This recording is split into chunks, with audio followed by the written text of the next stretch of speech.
Gramps, it seems like when I grew up, you always had a lot of different quotes from different authors and poets and stuff like that. Um, I want to ask you if you maybe you remember some of them. Let's see. I'll bring up a subject and you try to put a quote to it. And this is all at random. It's not a contest or anything, but Yeah. how about a quote on nature? Nature?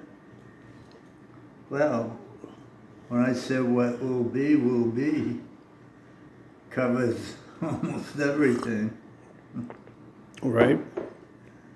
How about on love? Life, Love. Love. love. Well, love is one of the greatest inventions God ever made. But he didn't display it as good as he could have. I don't mean that as a criticism, but if everybody had love in their hearts, it would have been a better world. But Do you remember any quotes on love?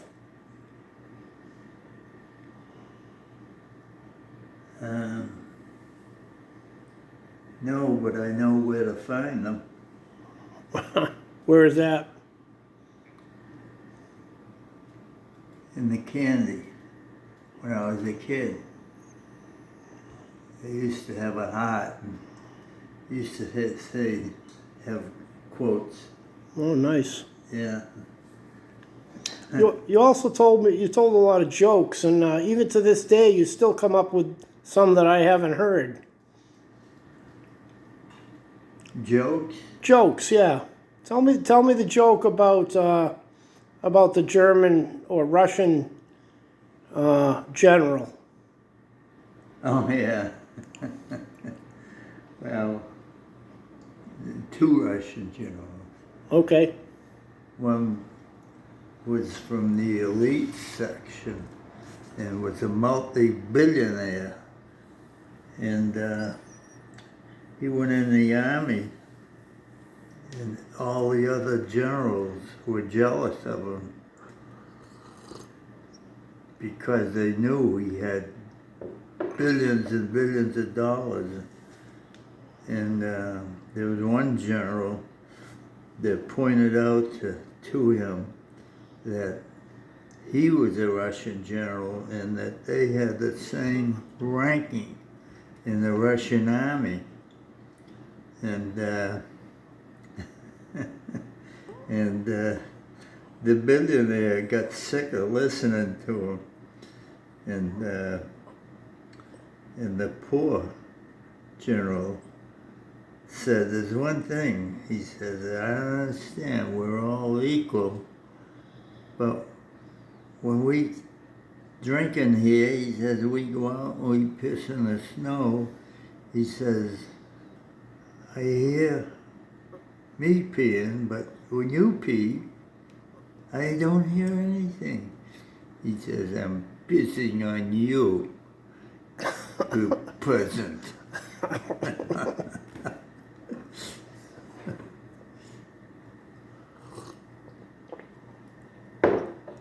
How about another joke? You got any more this morning? I don't know. No. How about a joke about drinking? Oh, a whole lot of jokes about that.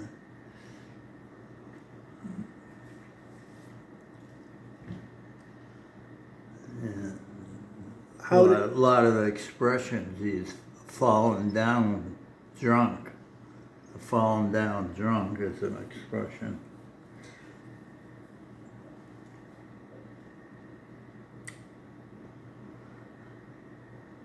Tell me about the song. What is it? The Wake of Murphy's Wake. Oh yeah. Is that what it was called? The song you used to listen to as a kid? I love the. How did that start out? Well, we had it on record, Right. Patty Murphy's Wake. Oh yeah, Patty Murphy. And we had the very first opening scene, and two Irishmen are talking, and he said, the other, he says, I heard Pat Murphy died.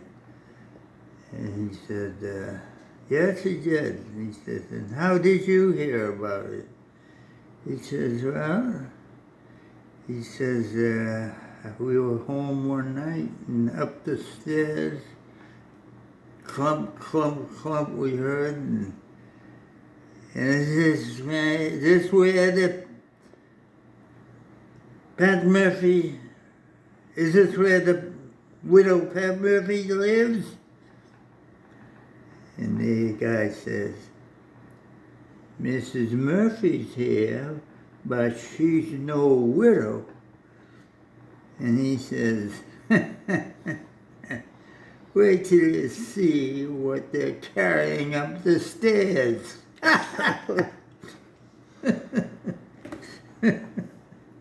You guys like that part, huh? Oh, yeah. You would hear, it was all in your imagination, but you would hear them actually dragging something up the stairs. And how did that wake go? How did the wake? Yeah. Oh. They played some tricks on Mrs. Murphy. Did they what? They played some tricks on her. Oh, yeah. Like what? Well, we got very late in the night, and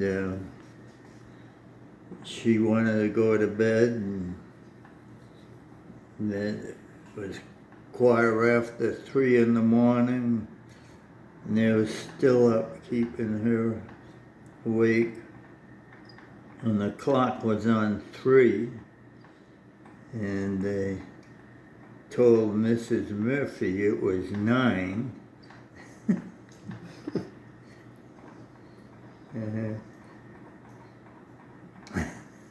At 3 o'clock in the morning, we told Mrs. Murphy it was 9. That's a good one.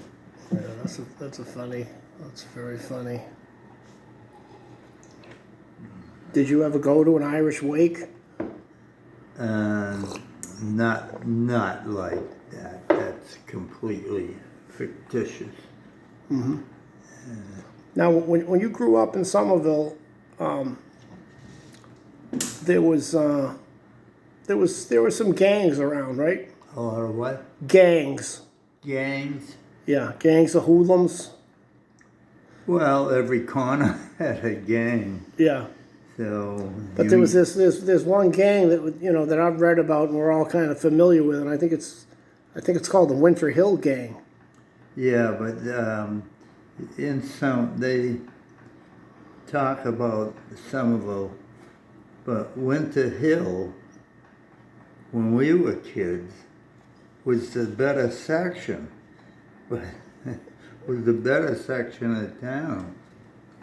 Union Square in Somerville, where the bottom, brick bottom, they call it, brick bottom, down by Union Square. It was the slums, really, of the city.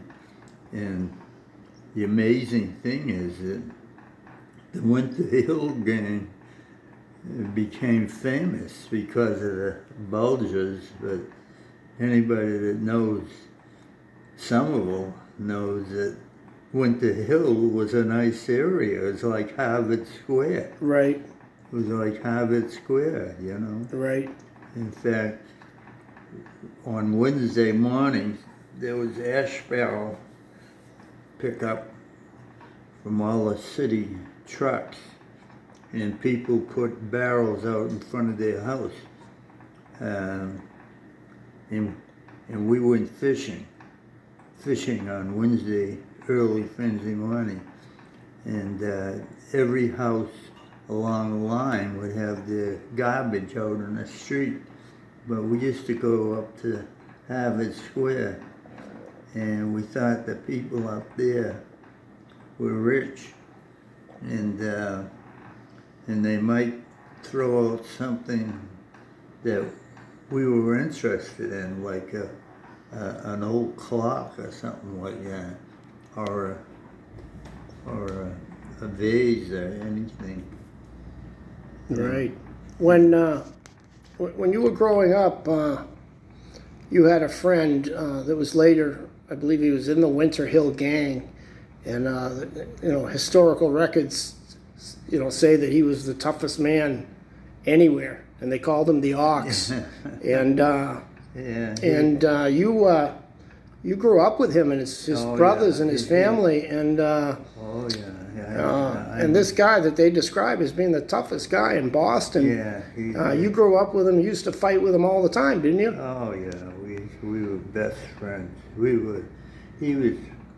When I look at that period in my life when we were really young, that he and I were the best of friends. We saw each other almost every day, and I'll always remember him because whenever I came out on Rose Street or something, he'd see me and I'd see him, and he always gave me this. He always did this to me, basketball. He knew I was into basketball. And do you remember his name? It was George? George, yeah. Yeah, you invited him to your wedding, didn't you? Send him an invitation? Yeah. But he went the other way. You went to Malden Catholic, and you put yourself through college, and he went into the wrong element. Yeah, but the strange thing about that. George Joynt, right? Huh? Joynt was his last name? Joynt. But he had a brother, an older brother, like I had an older brother, Johnny, and his older brother was John too, if I'm not mistaken. And they were 2 houses down from us. And Joynt, he was like the leader in their family. He went to college and he got a degree, and he went to Northeastern because it was cheap to go to.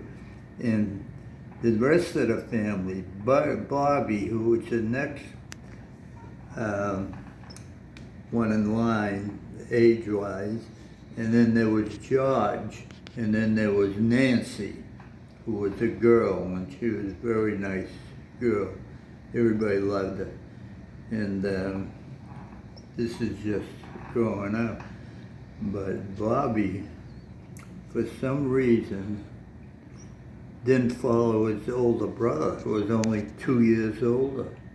He went the other way and was always stealing stuff. That's Bobby, not George, though, right? Not George, Bobby? No, George was younger. He was my age. And we did everything together, But George was later the one they called him the Ox, right? Yeah, he was the Ox. I got a kick out of that when I saw that later on, how he was described as being so tough that they changed his name to the Ox. I just laughed about that. Did you have a fight with him? No, no. We were very good friends. I wouldn't fight with a friend for no reason. Right. But there was a time when he brought that up, when he started getting a reputation as being the Ox, because some of the big criminals would hire him to go beat someone up or something like that. But I used to laugh at that. But there was a time when he started getting that reputation. Um, I met him somewhere, probably some local joint or something, and he challenged me. He wanted to fight me. He was drinking, you think? Oh yeah, he was drinking. And he was the tough guy then, and he wanted to challenge his old buddy to a fight?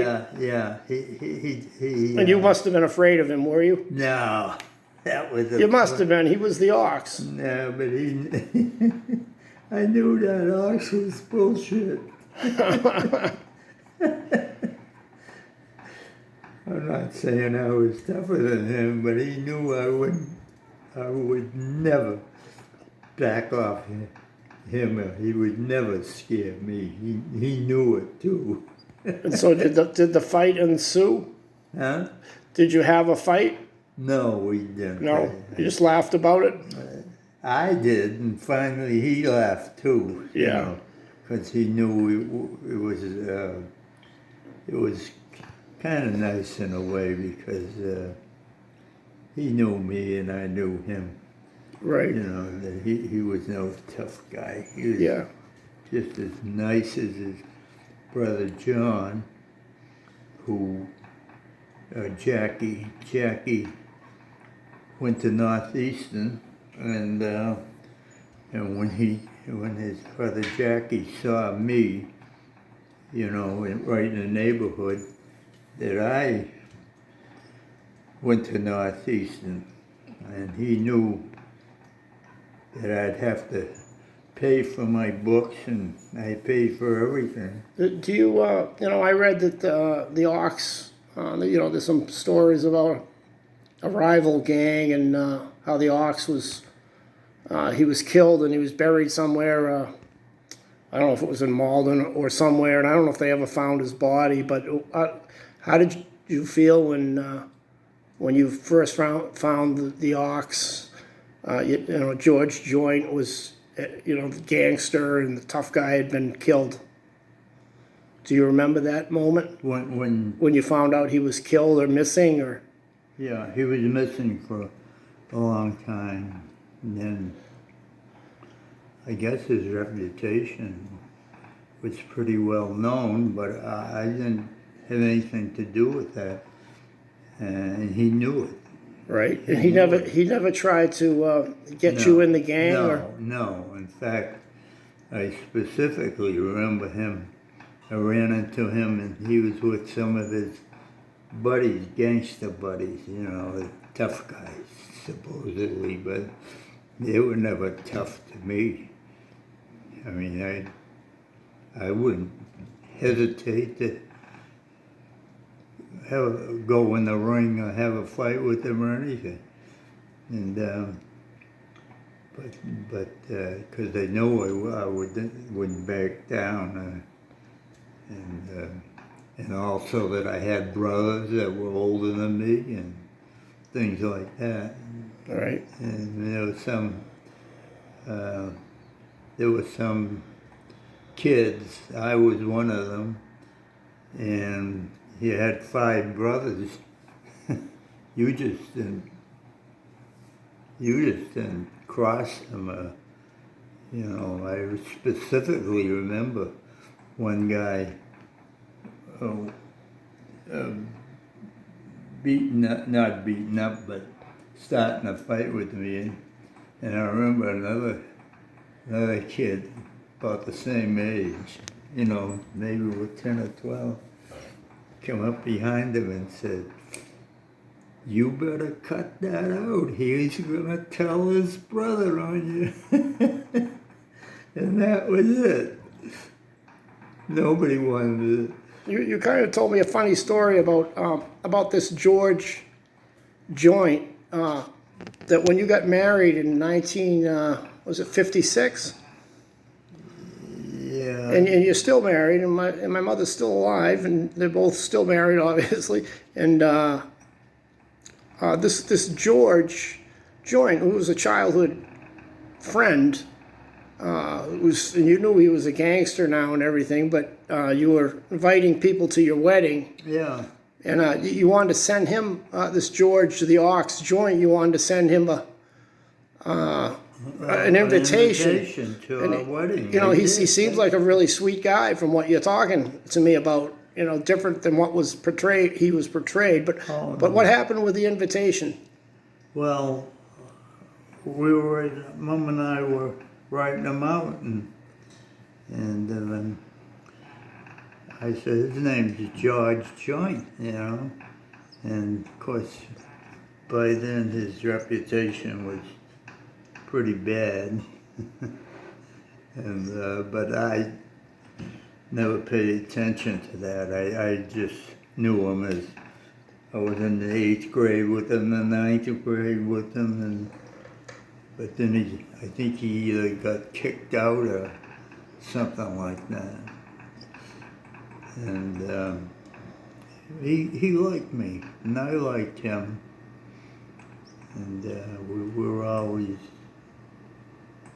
different, you know. Our relationship was like any good friend. Did he come to the wedding?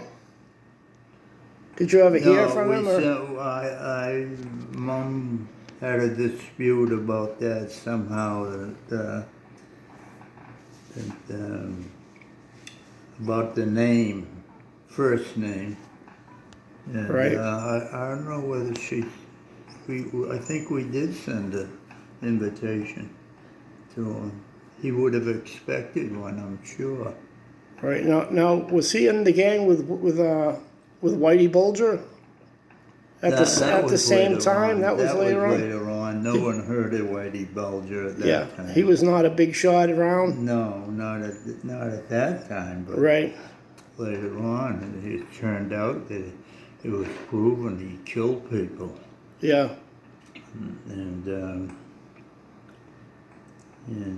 I was away from that. I was going to school, and I always had a feeling that George, that I knew him as, he knew that I wasn't interested. He never tried to entice me to do whatever the hell he was doing. Yeah, he respected you that way and liked you. So He definitely respected. maybe he knew he was doing the wrong thing, or. Well, I don't know. I don't know. I know his sister Nancy was a real nice girl, and she was attractive too. She was 2 years younger. I kind of liked her, but I never approached her or anything. But Right. she was. I can picture her now. She's real. And that was on Road. Not you grew up on 9 Rose Street, and she was she was a couple numbers down on the same side, or the Joynts. No, she was on the same side. Same side, yeah. She was in a 3-decker. I was in a 2-decker. Right.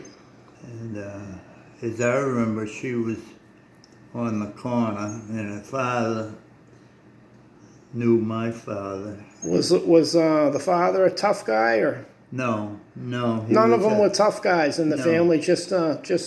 Well, Bobby was really bad. Didn't you and Bobby get into it once? Yeah. George's older brother. That's what I told you about. Was it Bobby? Yeah. I don't know if it was Bobby, but one I always remember the guy saying, "Tell him, look out, he'll get Tommy after you." It reminded me. So Bobby, we used to have fist fights. You and Bobby, yeah. No, all of us. Right. You know, they'd have a fight, but it wasn't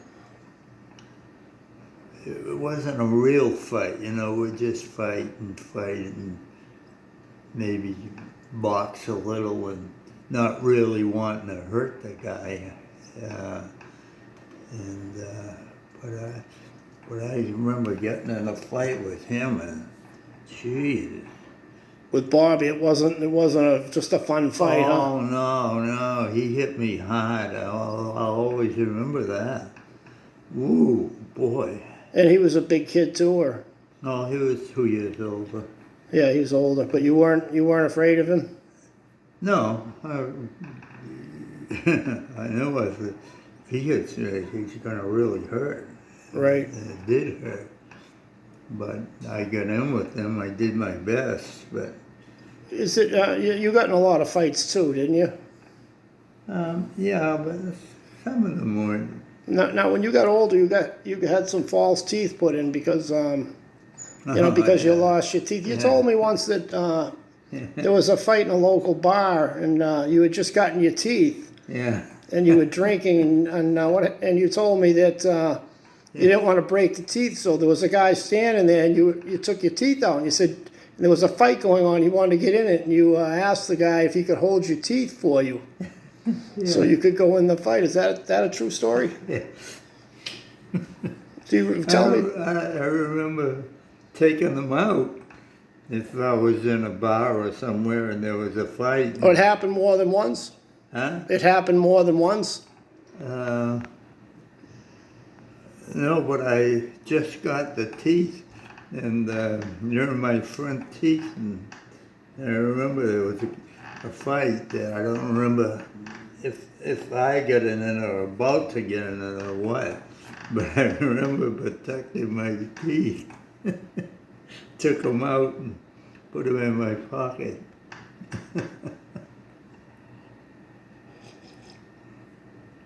But that's the way it was. We went to the 2 streets up. We had a hangout, a bar. What was that called? Well, up one way was called the Abbey Field, and that was where my father went to work to make a couple of bucks at night, and he was a bartender at the Abbey Field. But the rowdies didn't go to the Abbey Field. The Irishmen went there. Like my father had a lot of friends, working friends, and they'd come in there, and my father was very popular because he used to give them free drinks.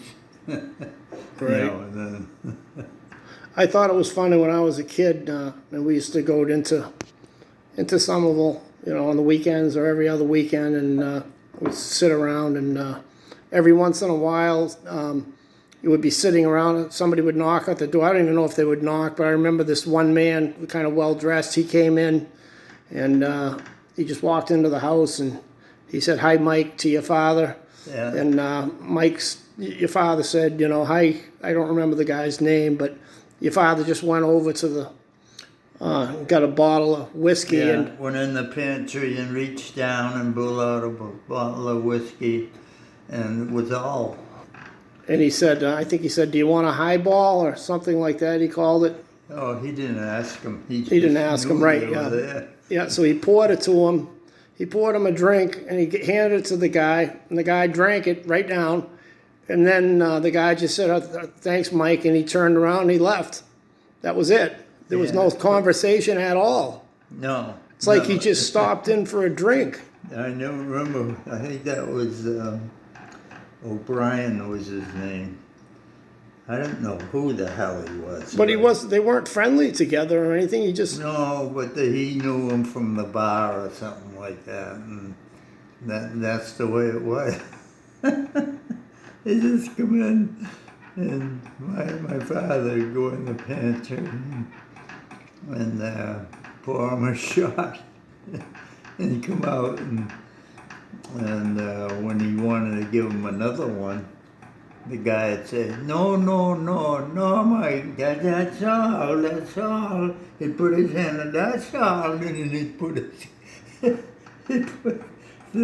put his hand out with the empty glass.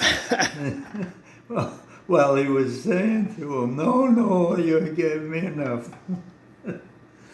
But they never got drunk in our house because they didn't stay long enough. right. They were just making the rounds. Yeah. Sounds yeah, like- that's what guys did. Those guys.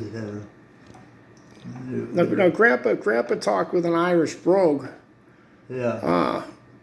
all the time. What can you say? Can you like try to show me how he talked? Say a few things. It's a hello, Mike. To another friend, he said, "Hello, Pat. Come in and sit down." And the guy would say something to him. And my father had an expression. He'd say, "Wisha, wisha, wisha." They both go back and forth. And looking back, it was funny. Yeah, your father was quite a character, wasn't he? No, I think he was character. I loved him. He was Yeah. Well, I mean wonderful. that in a nice way. Yeah, yeah. Oh, he was very popular because he took a job as a bartender. And I know he gave out lots of free drinks. That's why he was a bartender. Right. That's why he was so popular. And but it was in a nice way.